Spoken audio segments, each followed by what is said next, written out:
This post is from the subreddit Entitled People, and it's by user Craggle Tom. My entitled mother demanded I hand over my house to her because my little sister is pregnant and needs it more than me. I, 31 male, have a sister, 28 female, that has honestly been the golden child to my mother, but not my father, for as long as I can remember. My parents divorced when I was a teenager because my mother cheated with an all-high school ex-boyfriend and has always been controlling, manipulative, and narcissistic. And sadly, my little sister was like her little mini-me. Our mother also seemed to believe she had total authority over me any time she so much as snapped her fingers. She'd snap them and order me around like a dog. It was demeaning, and my sister always backed her up too. So, no surprise, I went to live with my dad full time after our parents split, while my sister stayed with mom. The two of them were very alike, and both pretty much stopped speaking with my father unless it was about money. Though I'm more like my dad, my father was very business oriented and started teaching me how to do his line of work as soon as I was 16. I got pretty good at it, and after 12 years of working for my father, I was made a partner in his company. Things were great, but then about 8 months ago, tragedy struck. My father had become somewhat immunocompromised due to being a heavy smoker for much of his life and died at only 60 years old after he caught COVID-19. I met my mother and sister for the first time in years after we had a socially distanced funeral for my father over a video call. My father was cremated at his own request and buried in a local cemetery, so there was no body or casket. My sister seemed to grieve, but my mother looked indifferent the entire time, though I honestly was not surprised. The last time she saw my father, she screamed at him that he owed her more money and then threatened to sue him, to which he just laughed at her. He'd paid alimony and child support as long as he was legally mandated to, and no more than that. And he even put $30,000 towards my sister's college fund. But 10 years after the divorce, he was no longer legally required to send mom money anymore because of the judge's ruling. And she's by no means broke. She works the same job she has had for nearly 3 decades. Fully owns the old family home we used to share, and even rents out 2 of the rooms in it to Airbnb regularly. She's by no means hurting for money. Sometime after the funeral, my dad's will was read. Apparently, he'd figured that if his heavy smoking didn't eventually do him, something else would, and even joked about it in a pre-recorded video. I was pretty much willed nearly all of his assets, from most of his money to his business and home. He left my sister a car, 2015 Nissan Altima, and about $10,000 in cash. My mother only got $1,000 and a few other items that she'd been claiming were rightfully hers since the divorce. Beyond that, I got the rest. And my girlfriend now lives with me in the house my father passed down to me. My sister pretty much went from finishing 2 years of community college to living off her boyfriend and only working part-time online for several years. And during that time, she got pregnant, but suffered a traumatic miscarriage. I wasn't aware till after the funeral because we were practically no contact and no one else told me. When lockdown hit, her boyfriend's job started downsizing little by little, and eventually he was only able to stay on part-time, which hampered hers and his finances to the point he was finally telling her she needed to look for better employment as well since he was trying to find a second job. And then she got pregnant. She claims they were careful, but calls it her miracle baby. One evening, I got an unexpected knock at my door, and when I answered, I was unpleasantly greeted by both my mother and sister. They both walked right in without even asking and made themselves comfortable in my living room. My girlfriend and I shared a look of confusion, and I asked why they'd come by. My sister was giggling and looking all over, opening doors and seemingly giving herself a tour of my home. My mother had just plopped herself down on my sofa and snapped her fingers while demanding cold bottled water. My girlfriend got the water for her, and I asked what they were here for. My sister seemed all giddy and just ignored me to continue snooping around my home. And before long, I heard her yell from down the hall, "Mommy, it's perfect!" Yes, she still calls her mommy. My mother finally spoke up and said, "Well, I think it's time you did your brotherly duty." To which I was like, "What?" My mother then proceeded to say, "Now that your father has passed, this house should have gone to me since I was his only spouse. But you can still fix this. You make plenty of money and could just buy a new house. Your sister needs this one so much more since she's the one with a baby on the way. But if you're so determined on staying, you could just keep to one room and cover all of the bills until you decide to move out." My girlfriend and I read enough Reddit to know exactly where this is going and how it'd play out if I let it go on. So I guess you could say we were mentally prepared. I took a deep breath and stated aloud, "That's not effing happening. You don't order me around, especially not in my own damn house. Yes, I make plenty of money, but like Dad, I'm gonna save it for when I really need it, not that you care." My mother started snapping her fingers at me like she used to and loudly stated, "Stop! I am your mother and you will do as I say because I brought you into this world and I'm the only one in charge here. As far as you're concerned, I am God. That means when I say jump, you say how high. This house is rightfully mine and your sister will live here. Consider this your formal eviction. But since I'm gracious, I'll give you 2 weeks to pack your bags and transfer the deed to me." In the back of my mind, I'm thinking, this can't be real. But then I just grabbed my cell phone and started dialing. My mother quickly stood up and yelled, "What are you doing?" And I retorted, "I'm doing what I should have done as soon as this crap started. I'm calling the cops to get you out of my effing house." She started swiping at me and managed to knock my phone out of my hands. She then proceeded to try and stomp on it, but I was quick enough to snatch it up before she could. That's effing it. If you don't leave, I will force you out myself.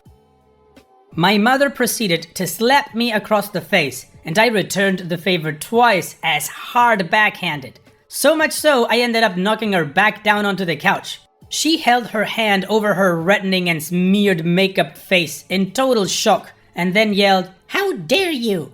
I went back to dial my phone and said that if she didn't leave, I would have the police come and remove her by force. My sister came barreling in between us, holding her arms out and saying that I should just do the right thing for once in my life and be a good big brother. I snapped and said, "Oh really? I'm the bad sibling? Last I checked, I was the one who's had to work for a living since I was a teenager. I had to do all the chores in the house while you just sat on your ass playing video games or talking with your friends all day. And you used to steal my hard-earned money just to go out shopping after you spent all of your allowance. You're a complete mooch and thief, so I don't owe you crap. Now both of you get out before I decide to dial this last number." My sister started to tear up crying like a baby and said, "Mommy, make him stop." My mother began hugging her and kissing her cheeks while giving me a death glare. Then she seemed to think she'd gotten smart and said, "You know, if you call the police, I can just tell them that you hit me, and who knows, I could maybe say to everyone you wanted to do a lot worse to a poor pregnant girl in need. I don't think that'd be a very good thing for your—" I cut her off with a raised hand and said, "Just stop. If you haven't noticed, my girlfriend over there has had her phone out recording almost this whole time, and that means we have recorded evidence of you assaulting me first and openly stating you'd lied to the police. I don't think that'd be so good for your reputation at your job or your little Airbnb." If looks could kill, my mother would have blown me up like a tactical nuke, but she quickly deflated and started dragging my crying sister out by the arm. My sister was somehow acting like a complete toddler and broke loose of our mother's grip to sit down on my porch step and have a tantrum. I just gave my mother a look and said, "Do you see now? This is the result of the spoiled way you raised her." She glared at me again, and then I was treated to a show of my mother trying to drag my sister off my porch steps. But she latched onto the porch handrails and kept saying, "You promised me," over and over again. I let out a cackle and told them both from the door to never come back. My mother flipped me the bird and then went back to trying to drag my sister off the porch. It took a few minutes, but she finally got my sister to get up and leave with her by saying I'm a cruel, heartless bastard who will go to hell for this. I laughed some more and said that there's also a special place in hell for liars and narcissists who try to manipulate others to get their way. My mother clenched her fists and was about to say more when I just held up my smartphone again with its recording and said, "The clock is ticking, Mom, get off my property." My mother then walked my sister to the car, gave me one last snooty look and drove off.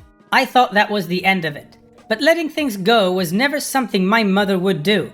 After a few days, I started getting messages from people I know and some relatives online.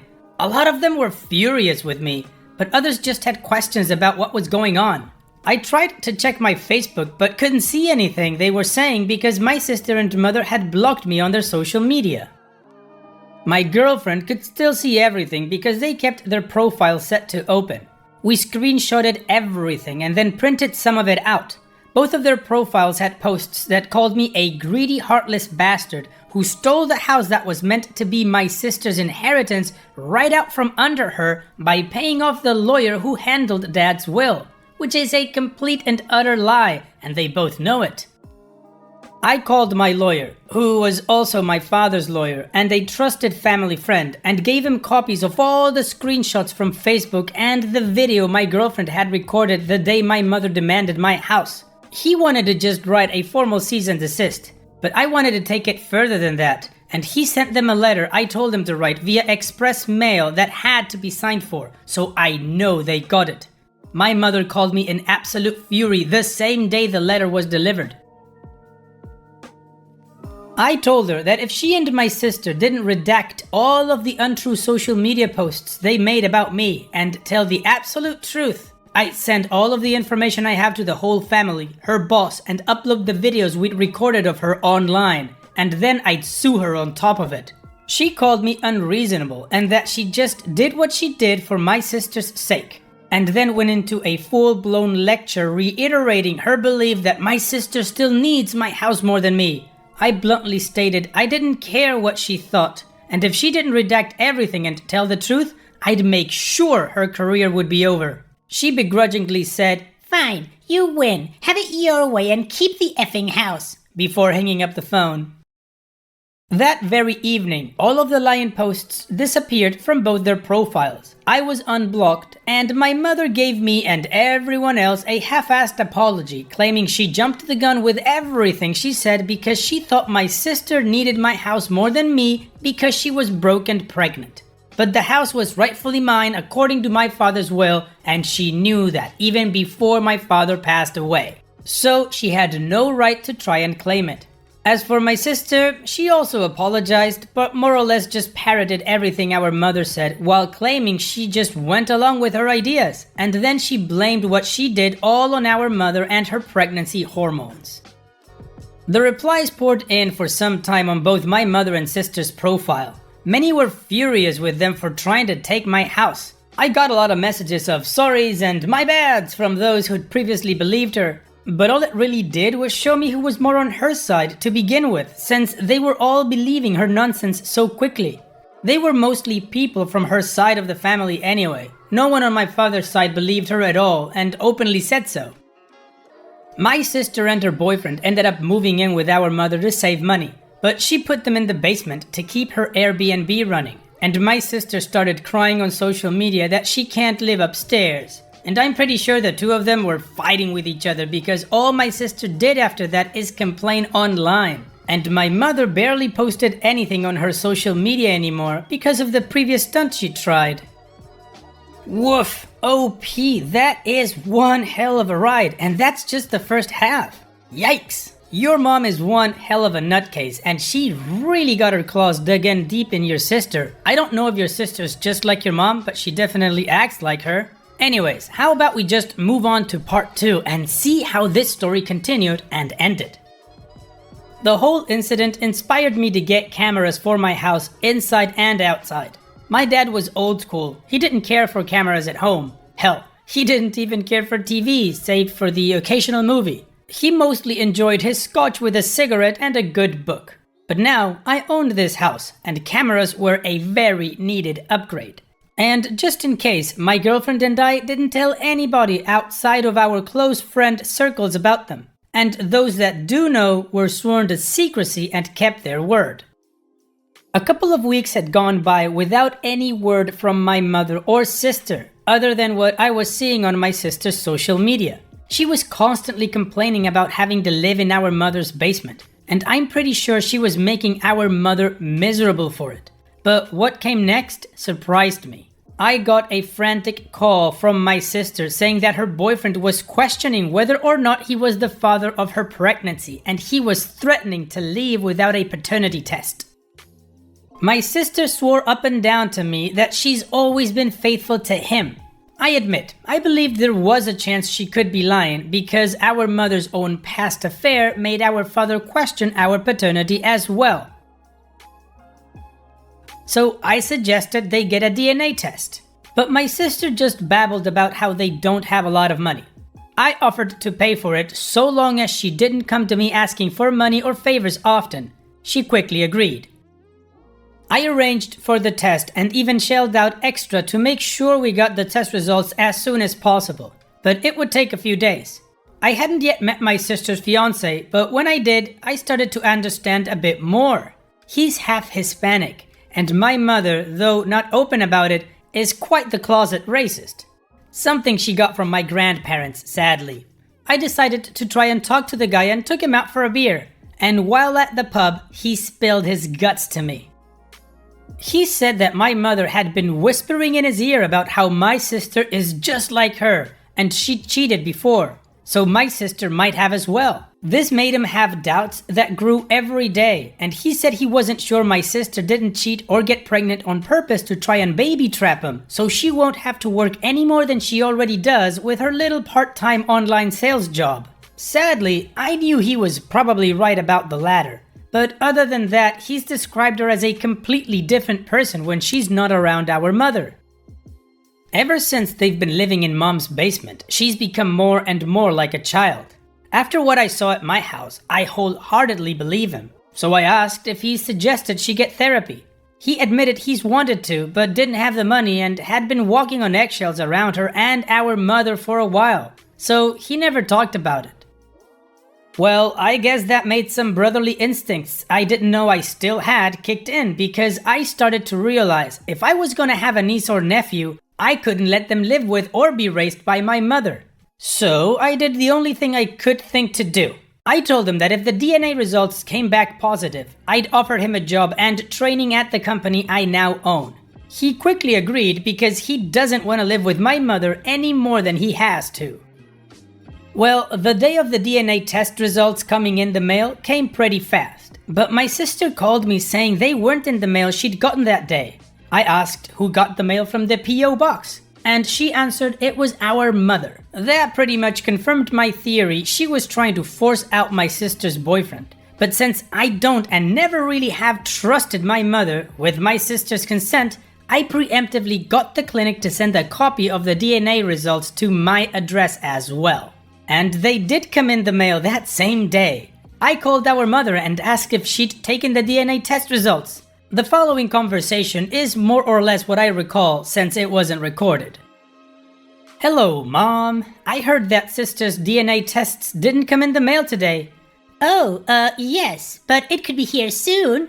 Did you take it? I know it arrived today as I paid to have it sent as priority mail. What? How dare you accuse me of such a thing? I would never. Okay then, I guess I'll just bring over the backup copy that was sent to me. Backup copy? Yeah, I had one sent to me as well on the same day since I paid for it. Sister gave me her okay and everything. I guess I'll just call her and then we'll meet up. Wait, that's not Click. I hung up the phone and called my sister right away. I picked up my sister and her boyfriend from my mother's house and drove to a local diner restaurant. And there we opened the envelope together. Sure enough, the test results were positive. My sister's boyfriend was so happy that he actually asked her if she'd want to marry him. And she said yes like half a dozen times. The little vindictive part of me was just waiting to see my mother's face when she got the news. But what happened next honestly shocked me. When I took my sister back home, hers and her boyfriend's stuff was in the process of being put out onto the lawn by a few men we didn't recognize. My sister froze with a look on her face that I'd never seen before. Our mother came huffing outside in a rage while holding the DNA test results she claimed never arrived and began verbally tearing into my sister. How could you make a baby with that racial slur? I thought your dating him was just a stupid phase, but now you're gonna have his baby and marry him. I would have been sorta okay with having his little bastard around if you weren't raising it in my home and racial slur wasn't around anymore, said while pointing at sister's boyfriend. But, Mommy, No buts, young lady. I demand you abort that little word I do not want to use from your belly right now or leave my house at once. Then she turned to me while snapping her fingers and said, And you, I hope you're proud of yourself. I tried to make this family normal, but you wouldn't do as I say as a good son should. And now all my plans are ruined. You're all a bunch of racial slurs. Meanwhile, my sister was on her knees in the grass and holding her belly crying, I can't. My mother then actually grabbed my sister's hair and was poised ready to take a swing at her. But one good glare from me and she froze in place and then rigidly lowered her arm. So she just let out a loud growl and stormed back into her house screaming, She's your problem now, OP. I no longer have any children. That night, I put up my sister and her boyfriend in a hotel till a friend of my lawyer that works in real estate helped arrange an apartment for them as soon as possible. And like I promised, I gave my sister's boyfriend a job. He's new and pretty much starting at the bottom rung, but he's a quick learner. It'll take a while, but I'll get him in a good position, and he's very happy to work for me. My sister is now in therapy paid for by my company's insurance and has already started to act more mature than I've ever seen her. She stopped referring to our mother as Mommy and has even started talking about her the way I do. She came to me recently and said she's working harder now and told me I was right about her being a spoiled mooch. And she's gonna work hard to be a good mother and provider for her child. Her therapist seems to really be doing a great job. The level of regret my sister has now is pretty extreme. She's admitted to me in tears that she regrets beyond measure not apologizing to our father while he was still alive. I've got a few more stories to post to show why. I've understood for most of my life my sister was the victim of our mother's narcissism. But with the way she treated me when we were kids, I grew resentful and stopped trying to help her with anything. But now that we're both adults and she's away from our mother for good, I can finally help her grow into a better person. I already really like my future brother-in-law. He's hung out with me a few times since coming to work for me. He also speaks fluent Spanish, and that has helped a few times already with some customers. He is a great employee. As for my mother, well, she actually drove up to my house in broad daylight when no one was home and broke several of my front windows with large rocks she had in a metal bucket. And the rocks had racial slurs written all over them. But thanks to those cameras I put in, she was caught pretty easily. I had the footage in police hands that same day. I didn't bother to ask for repayment for the damages she caused. The windows were old anyways, and it just gave me an excuse to remodel. But I hella pressed charges and even got a restraining order. She's not allowed within 500 feet of me or my property. She also took quite the downfall online as I had a dash cam in my car that picked up everything my mother said and did that evening she kicked my sister out. And this time, I did show it to the rest of the family. And my sister also told pretty much the same story on her Facebook. That pretty much destroyed my mother's remaining image of her side of the family, so she's not really speaking much to any of them anymore. My mother was never very good at planning. She had some grand idea that if my sister had a house to herself, then she wouldn't need her baby's father around and she could survive working part-time. But I pretty much shattered that dream. She didn't lose her job or anything because I didn't go that far. She's not set to retire for another decade or so. But some of her more petty relatives started submitting fake bad reviews for her Airbnb, and now she's probably losing customers. She's a manipulative narcissist, which is why I never let down my guard when she's involved. She used to know that better, but after years of no contact, after she and my dad divorced, I guess she somehow forgot. When she slapped me, it was the first time she'd laid a finger on me since I was 14. Back then, I stood up to her and she threw a tantrum because neither I nor my father let her spank me anymore. She's someone who can't seem to live without control of others. Now, she pretty much has no one to boss around. My mother has gotten what she deserved, though I wonder if it's really over, or if she's gonna try something again. I've got a mole on the inside, so to speak, with a cousin from my mother's side of the family. She's one of the few relatives to still visit my mother. And last she checked a little while ago, my mom's pretty depressed and looks like a shell of her former self now. But I really feel no guilt for that. So I'm fully prepared if she decides to try and do something to make herself so pitiful that the rest of the family starts having sympathy for her. I sure won't care what she does, and my sister probably won't either. My mother made her metaphorical bed with dirty sheets. Now she can lie in her own filth. And there you go, that's OP's story regarding his narcissistic mother. It was a ride and OP's hands did not tremble at any moment. I think that's fantastic. Congratulations, OP. OP, thanks for sharing. Hopefully your mom learned the lesson and will stay out of your way from now on. And all that there's left to say is, I wish you and your girlfriend, your sister and her fiancé and the child that's coming all the best in the future. Take care, OP. And it's that time that we've reached the end of the video. I hope you enjoyed today's stories. I certainly did reading them to you. So if you did, then go ahead and give the video a like. And don't forget to subscribe to the channel and become a member of our Discord community that just keeps growing and it is fantastic. And like I said in the beginning of the video, all of the relevant links are in the video description below, so be sure to check them out. And finally, I'd like to thank you all for taking the time to watch this video. It really does mean a lot to me that you guys enjoy this content, so thank you once again. And having said all that, I will see you guys in the next video.